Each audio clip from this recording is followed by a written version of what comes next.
여러분 안녕하세요. 지난 시간과 이번 시간 두 번에 걸쳐서 일곱째 나팔 심판에 대해서 말씀을 나누어보고 있습니다. 오늘은 요한계시록 11장 17절 말씀부터 먼저 읽겠습니다. 이르되 감사하옵나니 옛적에도 계셨고 지금도 계신 주 하나님 곧 전능하신 이여 친히 큰 권능을 잡으시고 왕노릇 하시도다. 예, 이르되 감사하옵나니, 예, 이 구절을 헬라어 원문대로 번역을 해보면 말하기를 당신께 감사합니다, 이런 의미예요. 왜냐하면 개역개정에서는 당신께라는 말, 헬라어 소위 당신께, 예, 이 말이 생략이 됐어요. 생략이 됐기 때문에 이렇게 번역하면 분명하게 더 드러나죠. 말하기를 하나님께 감사합니다, 이런 의미가 더 분명하게 드러나죠.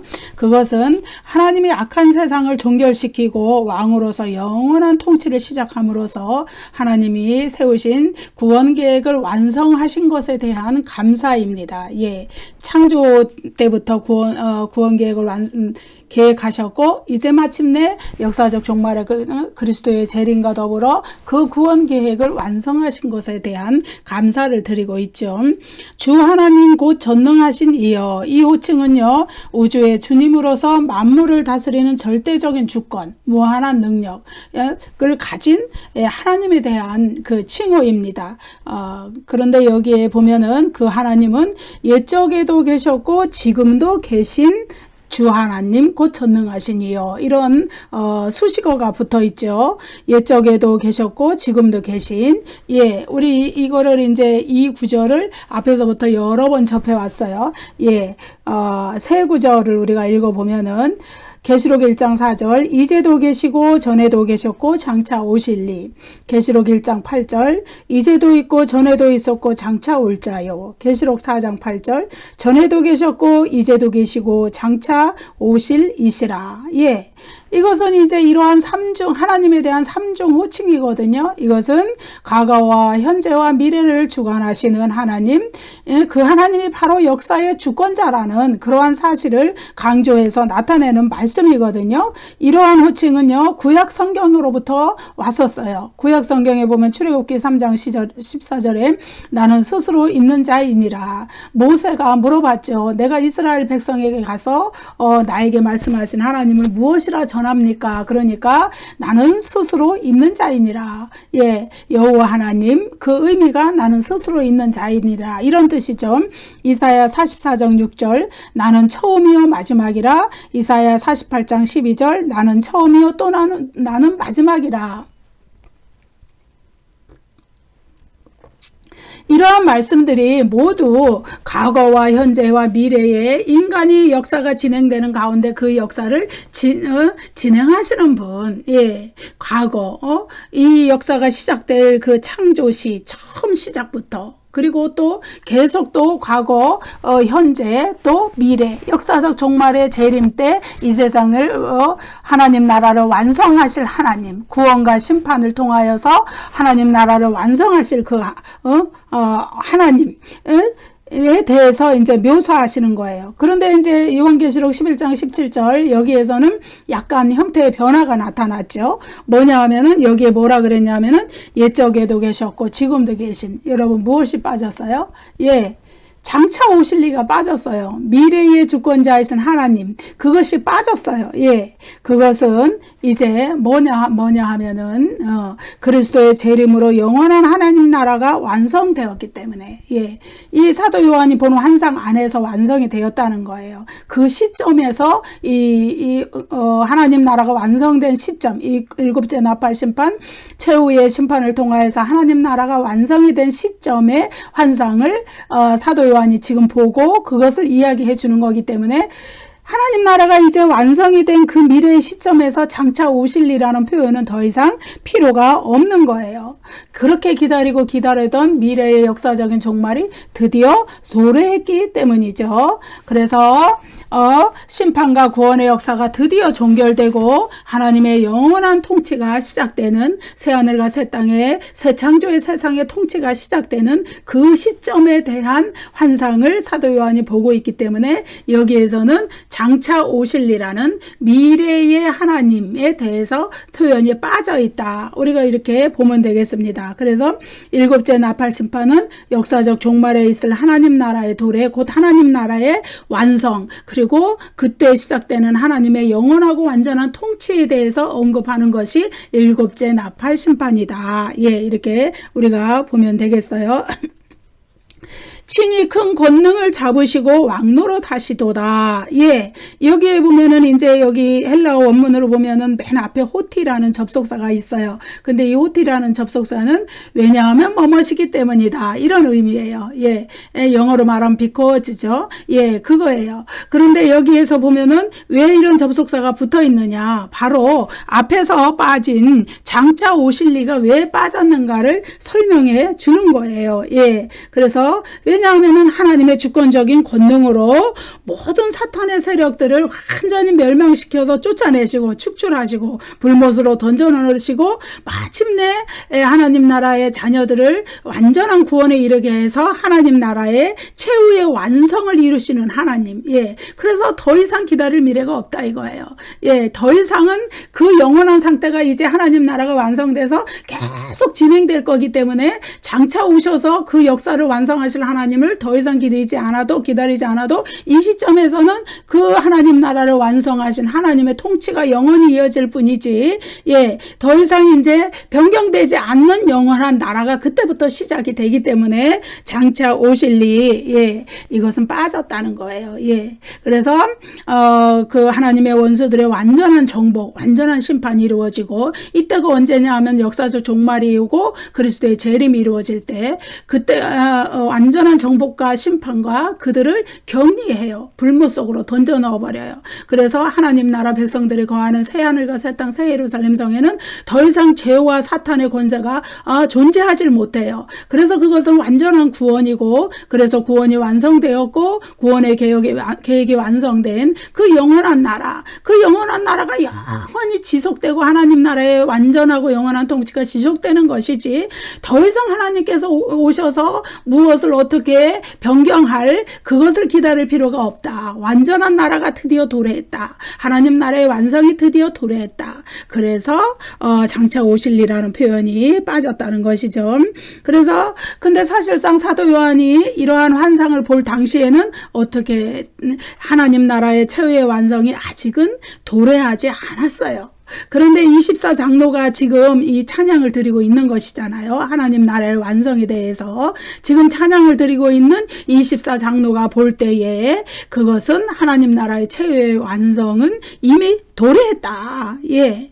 그래서 일곱째 나팔 심판의 실질적인 내용이 두 가지로 나타나고 있는 걸 봐요. 하나는 최후의 심판을 통해서 하나님의 원수들, 사탄, 짐승, 거짓 선지자, 그리고 불신자들, 이들을 모두 하나님의 백성으로부터 격리해서 어디로? 불못으로 완전히 집어넣어서, 예, 그들을 완전히 멸망 가운데 처하게 하는 그 심판, 최후의 심판, 예, 그것과 또 하나는 이제 하나님 나라의 미래, 우리가 지금 바라보는 미래의 하나님 나라, 새하늘과 새 땅, 새 예루살렘, 새 창조의 세상, 새로운 에덴 동산, 회복된 에덴 동산, 그것을 그때는 실제로 건설해 있는, 건설되고 완성된 그 장면, 이 두 가지 내용이 이 일곱째 나팔 심판에는 같이 들어있다. 예. 근데 왜 그것을 일곱째 나팔 심판이라는 내용을 썼냐 하면은 최후의 심판이 같이 존재하기 때문에. 그러나 그것이 전부의 내용이 아니고 그 최후의 심판과 더불어서 이제는 하나님 나라가 완성되는 것, 그것까지가 이 일곱째 나팔 심판의 내용이라는 것을 우리가 알게 됩니다. 그런데 이제 이때에는 완성된 하나님의 나라에서는, 예, 여기에 보면은 하나님, 예, 옛적에도 계셨고 지금도 계신 주 하나님 곧 전능하시니요. 하나님이 그 영원하고 완전한 새하늘과 새 땅의 통치에 그 말하자면은 그 통치에 하나님의 통치에 더 강조점이 주어져 있다는 거예요. 그럼 그리스도는 어린 양은 바로 그 하나님의 통치에 참여하는 방식으로 하나님과 어린 양의 통치가 완성된 하나님의 나라에서 이루어지는 것이다. 예, 우리가 이렇게 볼 수 있습니다. 그래서 하나님의 주권적인 권능의 행사로 말미암아서 사탄과 그의 추종자들의 완전한 심판과 멸망이 이루어지고 그것으로 인하여서 하나님 나라가 최후로 완성을 이루고 예. 그런데 이것의 자세한 내용은 요한계시록 18장부터 22장까지 해서 굉장히 자세히 묘사가 돼 있어요. 예. 거기서 이제 용, 짐승, 거짓 선지자가 최후의 심판을 거쳐서 계시록 19장 20절과 20장 9절 10절에서 용, 짐승, 거짓 선지자가 최후의 심판을 거쳐서 불못으로 완전히 던져지고 완전히 하나님의 백성들과 격리되는 장면이 나오고 그 다음에 계시록 20장 11절부터 15절까지는 불신자들, 생명책에 이름이 기록되지 못한 자들, 짐승의 표를 받은 자들이겠죠. 이들이 또 불못에 던져지는 장면이 나와요. 이것이 최후의 심판인데 이것이 다 이루어진 이후에 새하늘과 새 땅이 열리는 이러한 장면들이 요한계시록 18장부터 22장까지 해서 굉장히 자세히 설명이 돼 나오는데 일곱째 나팔 심판은 그것을 미리 함축적으로 요약적으로 보여주는 것이다. 최후의 심판과 하나님 나라의 영원한 완성 그것을 미리 함축적으로 일곱째 나팔 심판 계시록 11장 15절부터 19절은 그것을 보여주는 것이다. 이렇게 우리가 알 수 있습니다. 계시록 11장 18절 읽어보겠습니다.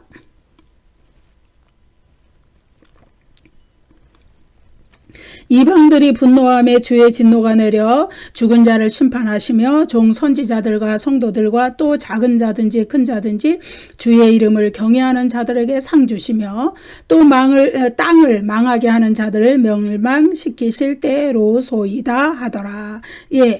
계시록 11장 15절에서부터 19절까지가 일곱째 나팔 심판인데 여기는 역사적 종말에 일어날 일을 묘사하고 있다고 그랬어요. 그리스도의 재림과 더불어서 어떤 일이 우리에게 발생하느냐 그것을 묘사하고 있다고 그랬어요. 그런데 이 11장 15절부터 19절까지는 아주 순서를 따라서 연대순으로 묘사가 돼 있지 않아요. 그래서 11장 15절 17절에서 15절 16절 17절에서는 하나님 나라의 영원한 하나님 나라가 하나님의 영원한 나라가 완전하게 도래한 것을 선포하고 언급했었어요. 그런데 11장 18절 이것은 그 영원한 나라가 하나님의 영원한 나라가 세워지기 직전의 때를 언급하는 거예요.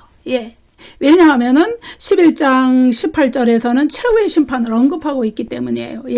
최후의 심판이 끝나야만 하나님 나라의 그 영원한 완성된 하나님 나라가 오기 때문에 그렇습니다. 그렇기 때문에 11장 18절에 있는 최후의 심판에 대한 언급 이것은 바로 그 하나님 나라가 완성되기 직전 그러니까 15절부터 17절까지의 내용이 하나님 나라의 완성을 선포했다면은 그것이 이루어지기 완성되기 직전의 일을 11장 18절에서 설명하고 있다. 여기에서는 두 가지를 설명해요. 하나는 불신자들에 대한 심판, 최후의 심판이죠. 그리고 하나님의 백성들에게 상을 주시는 내용. 이 두 가지가 11장 18절에서 같이 언급되어 있습니다.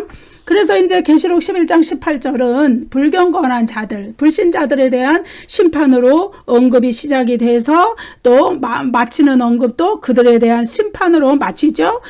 이방들이 분노함에 주의 진노가 내려 죽은 자를 심판하시며 이거 불신자들에 대한 심판을 언급한 거예요. 또 마지막 부분에 또 땅을 망하게 하는 자들을 멸망시키실 때로소이다. 이것도 땅을 망하게 하는 자들이라는 거는 이 땅에 아직 살고 있지만은 하나님 나라를 섬기는 하나님의 자녀들 그들을 멸망시키고 박해하는 자들 이것도 불신자들에 대한 심판을 의미해요. 그런데 그 가운데 어떤 내용이 들어가 있어요. 상을 주신다는 내용이 종 선지자들과 성도들과 또 작은 자든지 큰 자든지 주의 이름을 경외하는 자들에게 상을 주신다. 이 내용이 들어가 있죠. 여러분 그런데 성도들한테 상을 주시는 것은 성도들이 자신의 억울함을 풀어달라는 기도를 열심히 드리는데 그것에 대한 보상으로 주어져요. 그렇기 때문에 이 성도들의 그 자신들의 원수를 갚아달라 순교하고 박해당하고 고난당하고 죽은 성도들이 그런 신원의 기도를 하나님께 드린 것을 하나님이 다 응답하시는 그 형태로 주어지는 것이 이 성도들을 박해하는 자들을 완전히 심판해서 멸망시키는 그런 것으로 나타난다는 것이 11장 18절이에요. 그래서 이 구조가 처음과 마지막에 불신자들에 대한 심판이 있고 가운데 하나님을 충실히 섬긴 자들에 대해서 신실한 믿음을 가진 자들에 대해서 상 주시는 내용으로 이루어져 있다. 이렇게 우리가 보면 되죠. 이방들이 분노함에 주의 진노가 내려. 분노함에 이건 동사이고 진노 이거는 명사인데 두 가지는 이제 하나는 헬라어 동사고 하나는 헬라어 명사지만 같은 어원을 따르고서 있어요. 그래서 더 강조적으로 나타나죠. 하나님의 진노는 하나님의 두 가지 본성, 사랑과 공의. 여러분 십자가도 하나님의 사랑과 공의의 측면에서 이루어졌죠. 왜냐하면은 인간의 죄값을 물으시는 것은 하나님의 공의예요. 그렇지만은 십자가의 그 예수 그리스도의 희생을 통하여서 인간을 구원하시고자 하는 것은 하나님의 사랑이에요. 이 두 가지가 함께 나타난 것이 예수 그리스도께서 지신 십자가란 말이에요. 그런데 여기 하나님의 진노도 마찬가지로 하나님과 하나님의 사랑과 공의에서 나온 그런 하나님의 참된 속성, 참된 성품을 나타내 줍니다. 이방들이 하나님과 그분의 백성들에게 분노하는 것을 하나님이 진노로 심판하신다. 이것은 구약에서부터 나오는 하나님의 고유한 징계의 패턴이에요. 그것은 시편 2편에 아주 대표적으로 나타나지요. 주의 진노가 내려. 이거는 최후의 심판을 묘사한 거예요. 여기서 이방들이라는 거는 누굴까요? 하나님의 자녀들을 핍박하는 자, 박해하는 자. 그것을 이방들이라는 단어로 나타내 줬어요. 요한계시록에서 진노라는 표현은 역사의 끝에 역사적 종말에 예수 그리스도의 재림 때 최종적으로 큰 진노를 내려서 최후의 심판을 내리시는 그러한 것을 묘사할 때 이 진노라는 표현을 썼어요. 계시록의 여러 구절에서 이 하나님의 진노가 쓰일 때는 꼭 이것은 역사적 종말에 이루어질 재림과 최후의 심판, 주의 진노의 큰 날 이런 표현들과 연결이 돼 있다. 우리가 이것을 알면 되겠고요. 죽은 자를 심판하시며 뭐뭐 할 때로소이다. 여기에 보면은 뭐뭐 할 때, 이 단어는 이제 헬라어 단어로는 카이로스예요. 호카이로스. 근데 이 시간과 구별되는 시간이 있어요. 그것은 우리가 인간이 아는 크로노스. 호크로노스, 호는 관사죠. 크로노스, 그때, 그 시간. 또 호카이로스. 한국말로는 똑같이 때, 시간으로 번역할 수 있지만은 그런데 헬라어로는 분명한 뉘앙스의 차이가 있는 거죠. 크로노스라는 시간은 물리적 시간이에요. 인간의 창조 세계 안에서 작용하는 물리적 시간이에요. 하지만 카이로스는 하나님의 시간이에요. 인간이 측정할 수 없고 알 수도 없는 카이로스의 시간이에요. 그래서 그리스도의 재림의 때가 임박했다 이 표현은 하나님의 카이로스의 시간을 의미해요. 인간이 알 수 없는 시간이고 그것은 인간이 측량할 수 없는 시간이고 그것은 하나님만이 아시는 하나님의 시간이다. 근데 여기에서 또 뭐뭐 할 때로소이다 할 때 때도 카이로스로 표현이 돼 있죠. 그런데 이 때는 이제 역사적 종말에 이루어질 재림이 이루어질 때 악인들에 대한 하나님의 심판과 의인들을 위한 하나님의 구원의 때, 이 때를 가리키는 것이죠. 그런데 이 때는 인간이 물리적으로 알 수가 없다. 인간의 그 이성으로 알 수가 없다. 이것은 하나님께 속한 시간이고 하나님의 고유한 시간이다. 우리가 이렇고요. 여기에 보면 이 카이로스의 때는 이제 뭐뭐 할 때로소이다 할 때 세 가지 부정가고 부정사와 연관이 되어 있어요. 이 부정사, 세 개의 부정사는 뭐냐면은 심판하시며 주시며 멸망시키실 이 세 가지예요. 다시 말해서 심판하실 때, 주실 때, 멸망시키실 때. 앞 문장과 연결해서 읽어보면은 이방들이 분노함에 주의 진노가 내려 죽은 자를 심판하시며 상 주시며 멸망시키실 때. 그러니까 하나님의 진노가 언제 내리느냐. 하나님의 진노가 내려서 죽은 자를 심판하실 때 하나님의 진노가 내리고 또 상 주실 때 하나님의 진노가 내린다. 하나님의 진노라는 건 이때는 상 주신다는 때 진노가 내린다는 표현은 어찌하면 맞지 않지만 이 상 주시는 표현 속에 뭐가 표현이 있느냐? 이 하나님의 신실한 백성들 뭐 여기에 선지자들 성도들 작은 자 큰 자 주의 이름을 부르는 모든 자들 그들이 억울함을 풀어달라고 기도한 신원 기도한 그것의 응답으로서 주의 진노가 내려서 악한 자들을 심판하시기 때문에 그것이 이 구원받은 자들에게는 상이 될 것이기 때문에 그래서 이 하나님의 진노가 이 상 주시며 하고도 관련이 있는 것이죠. 그 다음에 또 세 번째로는 땅을 망하게 하는 자들을 멸망시킬 때 주의 진노가 내려서 성도들을 비박한 자들 고난을 주고 박해하고 순교당하게 한 자들을 멸망시키실 때 이방 주의 진노가 내리신다 이런 의미죠. 자, 첫 번째로 죽은 자를 심판하시며 이 구절은 최후의 심판을 묘사한 거예요. 역사적 종말에 그리스도의 재림 때 일어날 최후의 심판. 이때 최후의 심판 때에 이것을 가장 잘 언급하고 있는 최후의 심판에 대한 마지막 언급은 어디냐 하면은 요한계시록 20장 11절부터 15절에 나타나 있는 크고 흰 보좌 심판이에요. 여기에는 부활한 사망과 음부도 죽은 자들을 내어준다 그랬어요. 예. 부활한 자들이 그들의 영혼과 결합해서 하나님 앞에서 최후의 심판을 받고 그들의 이름이 생명책에서 발견되지 않기 때문에 그들의 책들에 기록된 대로 심판을 받기 때문에 불못으로 던져지는 거예요. 크고 흰 보좌 심판에서 일어날 일을 두 가지로 크게 말해보면은 죽은 자들이 자기 행위를 따라 책들에 기록된 대로 심판을 받고 이것은 이제 생명책 말고 또 다른 책이 있다는 얘기고 그거는 책들 복수로 돼 있죠. 이거는 행위의 책들을 말해요. 예, 그들이 살아있을 때 어떻게 행동했냐 이거야. 성도들을 막 핍박하고 박해하고 하나님을 저항하고 거부하고 원망하고 하나님을 대적하고 이런 일들을 한 것이 다 기록되어 있다 이거예요. 그 다음에 생명책에 그 이름이 기록되지 못한 자는 불못에 던져진다. 이것이 이 두 가지 사실이 크고 흰 보좌 심판에서 나타나는 일인데 이것이 첫째로 죽은 자를 심판하시며 여기서 아주 간단하게 요약을 딱 해준 것이죠. 두 번째, 종 선지자들과 성도들과 또 작은 자든지 큰 자든지 주의 이름을 경외하는 자들에게 상 주시며 예, 의인이 받을 상급에 대해 말씀하시는 거예요. 예, 여기에 이제 뭐 여러 가지 표현들이 나왔지만 이 표현들은 다 하나님의 백성들을 통칭해서 다 이렇게 총괄적으로 얘기하는 거예요. 예, 여기에서 상을 받는 거는 성도가 완전하고 영원한 구원의 복을 받는 것. 또 그리스도와 함께 왕노릇하는 복을 받는 것 그리고 또 영원한 하늘에 하나님의 영원한 임재 속에서 살아가는 하늘의 복을 신령한 복을 받는 것 이러한 모든 것들이 포함되어 있어요. 예.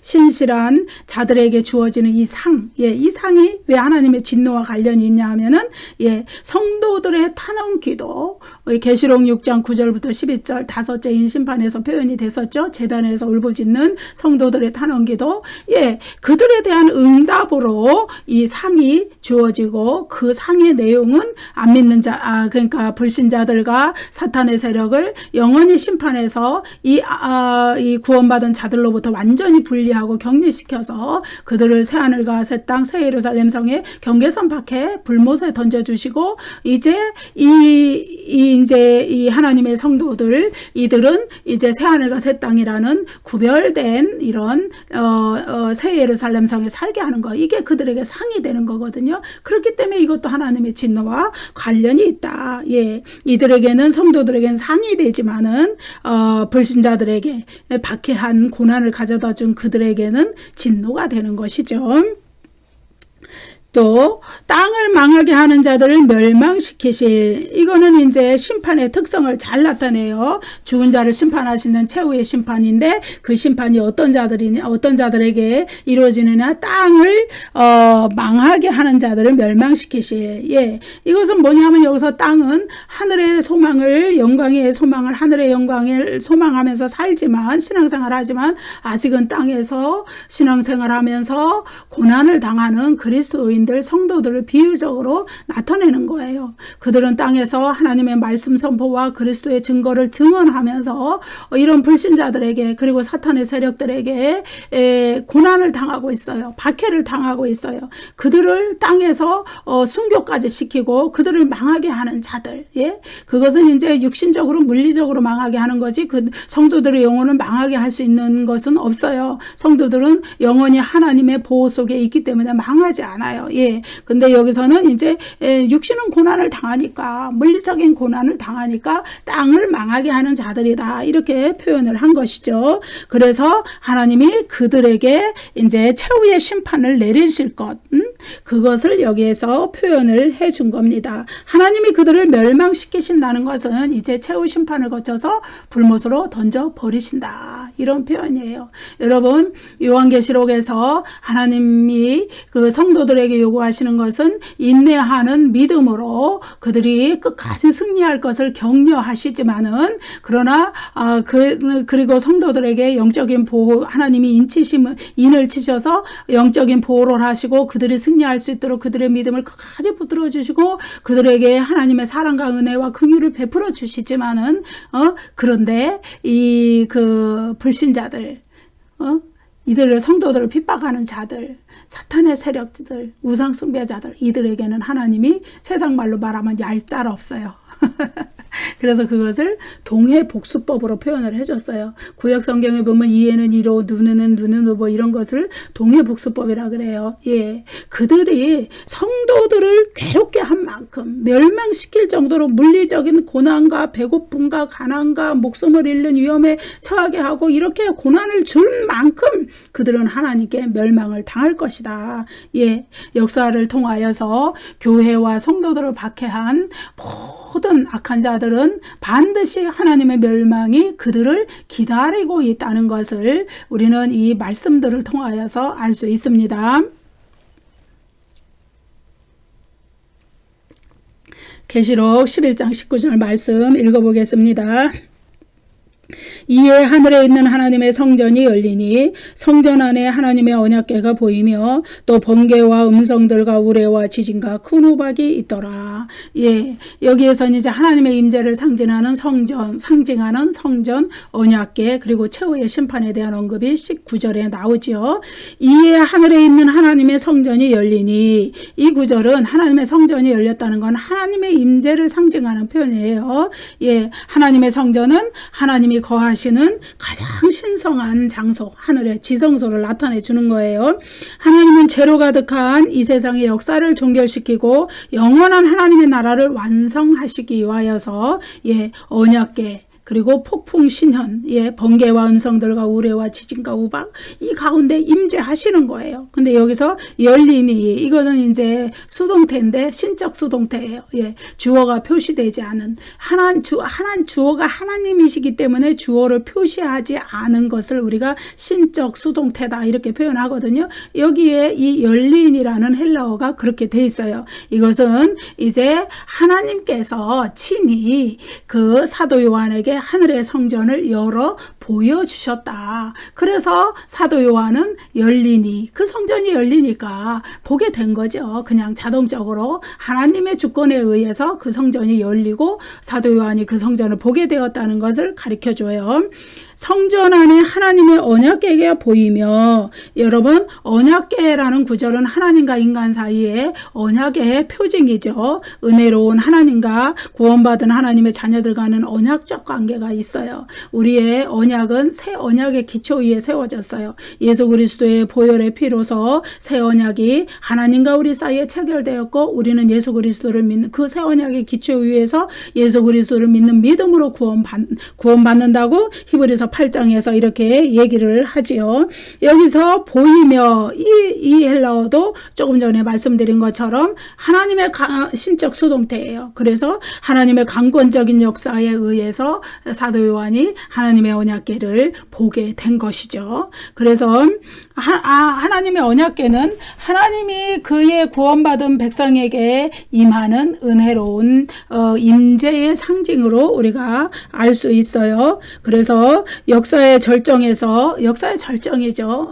역사적 종말에 예수 그리스도의 재림이 있고, 그리고 최후의 심판이 있고, 그리고 그것을 통하여서 이제 최후의 심판이 끝난 후에 새 하늘과 새 땅이 열리고, 이제 영원한 하나님의 나라, 완성된 하나님의 나라.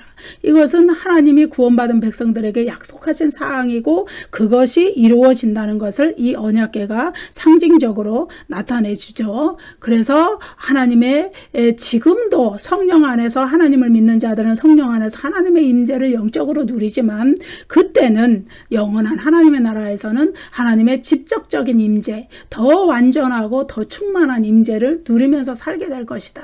그것이 여기에서 언약궤가 사도 요한에게 보여진 의미가 됩니다.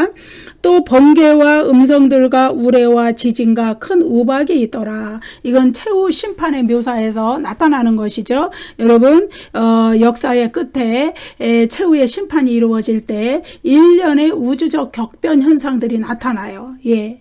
그런데 그것은 이제 하나님의 하늘에 있는 보좌로부터 나타났죠. 역사의 끝에 이르러서 이렇게 번개, 음성, 우레, 지진, 큰 우박 막 이런 우주적 징조들이 나타나는 것을, 최후의 심판에 나타나는 것을 요한계시록에서 여러 군데에서 묘사를 해줬어요. 제일 처음 나타난 데가 심판의 진원지인 하나님의 보좌에 대한 묘사, 계시록 4장 5절에서 나타났죠. 거기서부터 심판이 시작돼서 땅으로 심판이 임한다. 하늘에서부터 심판이 하나님의 보좌에서 시작돼서 땅으로 심판이 임한다. 그것을 나타내 주는 것이 계시록 4장 5절에서 이 동일한 표현들이 나왔어요. 다만 거기에는 지진은 없었어요. 왜냐하면 지진은 땅에만 일어나는 거기 때문에. 또 계시록 8장 5절에서도 이 똑같은 표현들이 있었는데, 이때는 일곱째인 심판도 최후의 심판이죠. 여기 지금 계시록 11장 19절에서 또 이런 표현들이 나타난 것은 일곱째 나팔 심판도 최후의 심판인 것을 나타내줘요. 또 계시록 16장 18절과 21절에서 이 동일한 표현이 나오는데, 그것은 일곱째 대접 심판이에요. 이것도 최후의 심판이죠.